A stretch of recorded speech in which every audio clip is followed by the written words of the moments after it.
Good things are coming for me. And it just sparked a thought, and I just wanted to share it with you. Have you ever heard of the word negative expectation or hopeful expectation? These words. I tend to be someone who I'm a realist. Okay. People are like, oh, you're either positive Polly or negative Nelly. I'm like Ruthie the realist.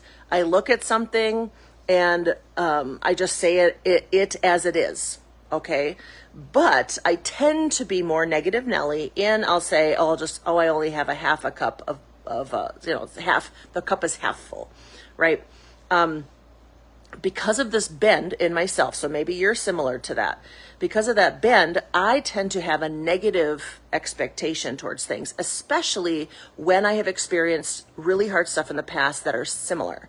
So like a group of girls, I really want to be a friend with someone, and I see a group of girls and they're all getting along so good, and I want to join in and connect and make friendships, and right.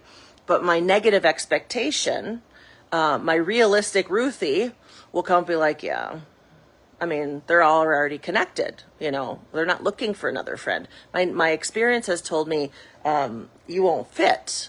You're different. You're not like them. So I won't even try to connect, because of my experience is now dictating my choices going forward. And so we do that often in life. We allow what we've experienced to make our vision forward very small. And honestly, guys, that restricts us. It keeps us in a small space. It keeps us without hopeful expectation. So hopeful expectation is you might have experiences that are negative in the past. You might have been rejected and hurt and burned, beat up. I mean, okay, we all have. If you've lived, you know. But I'm challenging all of us today, me and you, to choose, instead of just being reactionary towards life, like, oh, this happened to me, so this is how I'm going to be, putting up those walls and just really not expecting much. It's really just thinking, okay, maybe this time will be different. And not only that, maybe this time will be great. Good things are coming for me, right? Where your mind goes, your body follows. Repeat after me. Where your mind goes, your body follows. It's really real. If you start thinking about cookies and how much you want cookies and your favorite cookie, and oh my gosh, I remember the last time I had that cookie and it tasted like love in a cookie, like, you know what I'm saying? Whatever it tasted, it was moist, it was chewy, it was chocolatey, it was cinnamony, whatever. Your mind will lead you to action, right? If you're thinking about how much you want to get it on and how much it feels good to get it on, you're going to go get it on. Okay. Like people, we start here, guys. So if we're constantly thinking about negative, like we think the negative, we think we're negative Nelly, we're thinking with a expectation that is negative, we will walk in that way. That's why people who do meditation or prayer, I'm a prayer girl. I do biblical meditation, not Eastern meditation. You do you, God loves you, and God is calling your name. So he loves you, he knows you, and he wants to draw you close to him. Do what you need to do, what you understand to do now. People who do meditation or prayer, they set their mind and intention. Prayer is really powerful. In fact, worshiping God, so saying worshipful words and singing, oh, that's a whole nother level of awesome, where we sing our prayers or sing our hopeful expectations, hits different parts of our brain. We're activating our brain in such a way that all of a sudden now we're looking for the thing that we're thinking about. We're looking to connect in ways of, right? This is why I think my heart rocks are so funny, because I love them and they really mean something to me. It makes me feel connected to God. It makes me feel like God's like, I'm here and I see you and I love you. That brings me comfort. Guess what?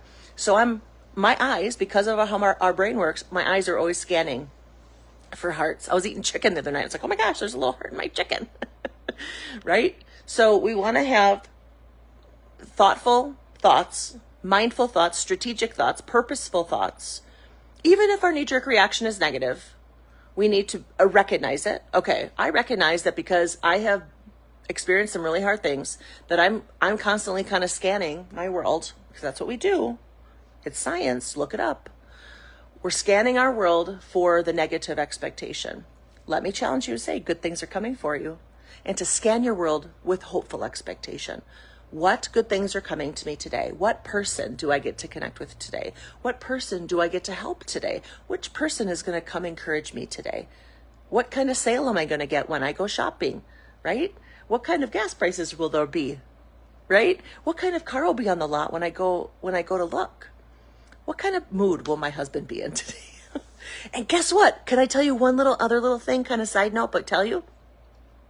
Been working with this mom and son, and the comment, so the son, obviously younger, is it hard when mom is mean to you? Because sometimes mom has a short fuse. He's like, yeah. I said, so when she's mean to you, do you feel like you need to be mean back? He goes, yeah.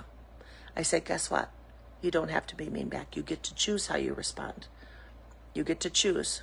You can either not speak, or you can say something kind or with a kind tone in your voice. Said that can diffuse something. So even that, like the person we live with, are we having negative or hopeful expectations about them? And when we encounter them, we're thinking hopeful, they come to us as negative. We still get to be who we choose to be. People don't get to determine what kind of day we're going to have.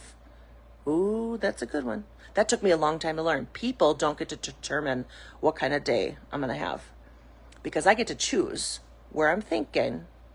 And even if I hit a speed bump, like somebody negative, I still get to just be mindful, recognize, okay, that person's not having a good day.